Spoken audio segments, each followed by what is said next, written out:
Just play the damn thing. I grew up a huge fan of the thrash metal scene from the 80s and 90s. Ironically, here lately I have actually gotten some requests from viewers to expand on more about myself. Myself as an individual. Now, when it comes to my personal life, admittedly, I'm a pretty private guy. Even those closest to me, I tend to, keep details to a minimum. Quite frankly, being on YouTube has even amplified that to some extreme. So, admittedly, you're not going to get too many dirty details out of me.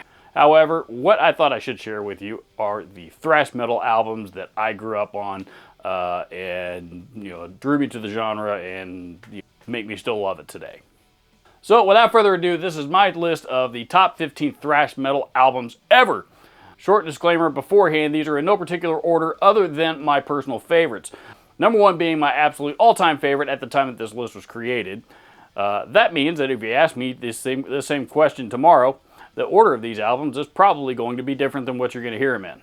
Also, this is merely a list of my personal favorite thrash metal albums. If you're here thinking that you're going to see a list that is somehow quantized and can be proven that these are the best, the best 15 thrash metal albums ever, you're a fucking idiot. So, let's get to it. Number 15, The Sound of White Noise by Anthrax. This one came out either my freshman or sophomore year in high school. I think this may have been their first record with John Bush as their lead singer. It's got some great tracks on it. When I first got my driver's license in high school, my back seat and my front seat were littered with CDs. And this one was always at or near the top. I drove around all over the place listening to this record. Number 14, Green Jelly's Serial Killer soundtrack. This is a comedic thrash metal band, and you didn't see a whole lot of this going on back in, back when these guys first came out, which was in the very early 90s. I discovered them when I was in junior high. The song Three Little Pigs is a song that I just absolutely could not get enough of, and yes, that is a heavy metal rendition of the old nursery rhyme. Between that and their Flintstones-themed version of Anarchy in the UK, if you're not laughing by the end of that record, there's something wrong with you. They're a really entertaining band. Number 13, Overkill's Taking Over. This may not be Overkill's most popular record, but it's the one that drew me into them, particularly the track called Wrecking Crew. I thought that song had one of the coolest thrash riffs ever, and I remember sitting down with my guitar teacher in like 8th grade or something, desperately trying to learn it. This band always reminded me of like a thrash metal version of Twisted Sister or something, even though they were probably around before Twisted Sister. Overkill are an awesome band. Number 12, s.o.d's Speak English or Die. s.o.d, which stands for Stormtroopers of Death, were a punk / thrash metal band out of the New York area, of which I believe s.o.d of Anthrax was involved in at least producing them, and I think played on their tracks on occasion, as well as was instrumental in putting the band together. If this album came out today, the lyrical content probably wouldn't fly in today's society, which isn't necessarily a bad thing. But back then, nobody really seemed to think anything of it. It was just a great thrash metal band. And they were, in fact, a great thrash metal band.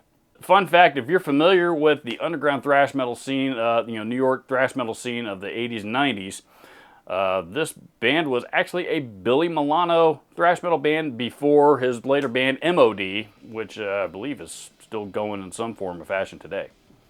Number 11, Cleansing by Prong. This record came out at a time when thrash metal, metal kind of seemed to be falling by the wayside in favor of the grunge era movement.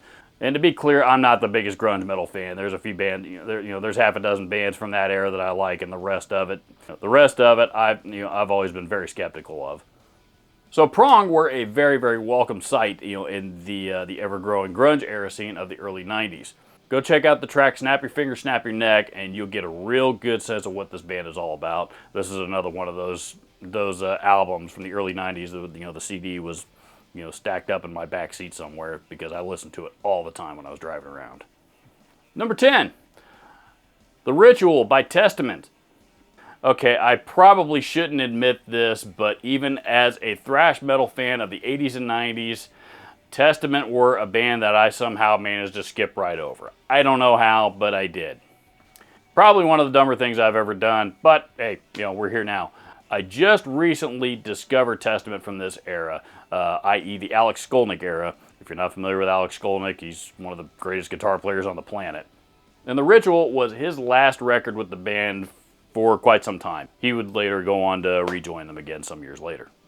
This album came out, I believe, 91, 92, somewhere in that era, maybe 93. Trust me, just go check it out because there is a whole lot of this going on throughout that entire record. Number 9, Metallica's Injustice for All. No, this is not the only Metallica entry on this list. This is merely the first one. And honestly, I had a real tough time debating which order to put them in. This is just where that finally landed, and it's what I'm going with. Again, ask me tomorrow, it'll probably change. But here's the thing with Injustice for All. When that record came out in 1987, I believe it was, MTV and Headbangers Ball were all the rage, and I didn't have cable in my house, so I would go over to my friend's house in the neighborhood who did have cable. Trey and I would sit there and and watch Headbangers Ball, particularly in the summer, in MTV all afternoon long. And one of the coolest videos that we saw throughout, that we ever watched, was Metallica's One video, which was their very first music video. Not too long after that, I would get a hold of this copy of a copy of this album on cassette tape, and I listened to this thing on my Walkman on the school bus every single morning. It was in constant rotation between Ride the Lightning, and Master of Puppets. I put this one on the list because Injustice for All was the one that kind of visually drew me into Metallica. And of course, if you follow his channel at all, you all know that James Hetfield is probably my all-time favorite guitar player. And Metallica is my all-time favorite band. Number 8, Slayer's Seasons in the Abyss. Speaking of the big four of thrash, one of Slayer's greatest albums ever was called Seasons in the Abyss, and one reason why I liked it is because it seemed to be a much more controlled, not controlled, but like disciplined at record compared to some of the earlier stuff, particularly Rain and Blood. We'll get to that here shortly. Seasons in the Abyss just seemed to be much more methodically written, particularly from a guitar riff standpoint. Slayer has a really, really unique sound, even without the lyrics. The satanic content, if you don't like it, relax. It's just an act. They've all been on record many, many, many times talking about that. Regardless, one of the greatest thrash bands ever. And Seasons in the Abyss is a really, really good entry point if you're wanting to check them out for the first time. Number 7, Megadeth's Countdown to Extinction. Once again, this is not going to be the only Megadeth entry on this list, and I had a really, really hard time deciding which album I should include as the number 2 entry. I eventually settled on Countdown to Extinction for a number of reasons. The first one being, again, this is another one that I drove around listening to quite a bit not long after I got my driver's license, and even beforehand. But also, when I used to get up to get cleaned up for school in the morning, I always took a boombox into the bathroom with me to listen to some jams while I was getting ready for school that day. And this was one of those tapes that I listened to most often. I used to get my day started with Countdown to Extinction, specifically Symphony of Destruction, all the time. In between other tracks like Skin of My Teeth and Architecture of Aggression, Sweating Bullets is always popular. There's just a lot of really, really good tracks on this album. It was also cool, Symphony of Destruction is a very, very popular cover song by rock cover bands. If you got a bar band that plays rock and metal tunes in your town, chances are they've probably got Symphony of Destruction in their set list. Number 6, Vulgar Display of Power by Pantera. Pantera's not a thrash metal band, they're a groove metal band. They're a fucking thrash metal band. Call them what they are. Their style resembles a lot more of the thrash metal scene than it ever did the groove metal scene, which is a subgenre that a lot of people out there probably haven't even heard of. I myself had to look up what the hell it was, and the bands that are listed in the groove metal scene don't sound anywhere near as much like Pantera as the thrash metal bands do. So, now that we've settled that debate, I don't think I need to go into detail why this band was as successful as they were. Daryl Abbott, Dimebag Daryl, Diamond Daryl, whichever moniker you want to use for him, was one of the greatest metal guitar players to ever walk this planet to this very day. His brother Vinnie Paul was one of the greatest metal drummers to ever walk this planet to this very day. And it's absolutely a tragedy that they both died as young as they did. There's been mixed reactions to the current Pantera reunion / tribute tour that is actually going on right now. Personally, I'm all in favor of it, and I really, really want to go see him. If you're not familiar with it, it is, in fact, Phil Anselmo and Rex Brown, who were the original lead singer and bass player for Pantera, as well as none other than Dimebag Darrell's very close friend, Zakk Wylde, and Vinnie Paul's very close friend, Charlie Benante, from Anthrax, filling in on guitar and drums, respectively. It took them forever to get around to doing this tour, but I'm glad they finally got to it. Number 5. Slayer's Rain and Blood. This record came out several years before Seasons in the Abyss and sounds a whole lot different. The guitar tones are pretty similar. You can tell it's still Kerry King and Jeff Hanneman, but the content is, at that time when that album came out, I had never heard, nobody, no other metal band, no band, metal genre or otherwise, were playing as fast as Slayer. Nobody.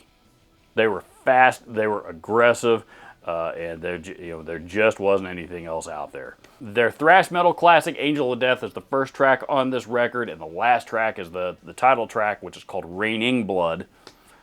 Those 2 tracks alone are worth the effort to go check out this record. Number 4, Metallica's Master of Puppets.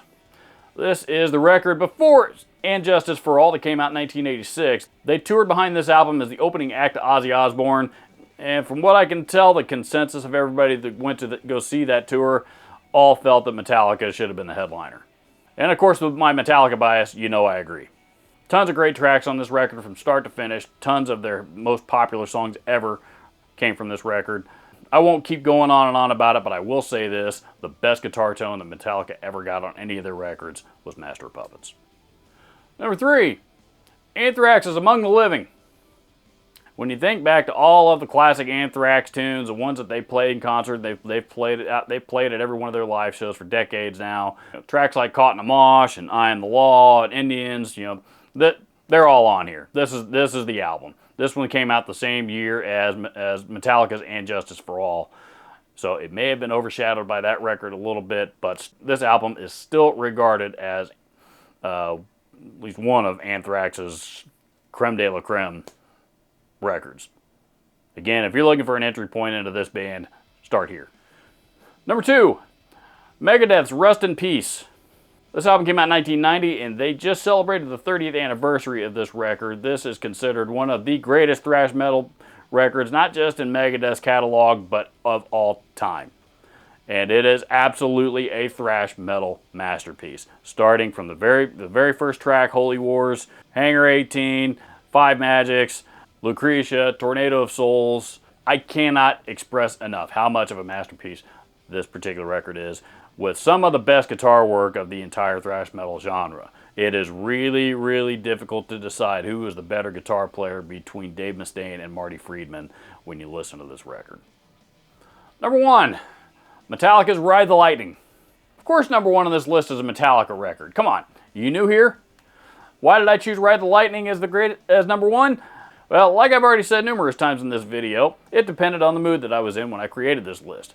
And the truth is, the last 10 years, this kind of seems to be my favorite Metallica record because I found myself playing in bands where we played a couple of these tunes, as part of our live set. And when I went to go see them in 2019, I was right up against the stage, basically front row.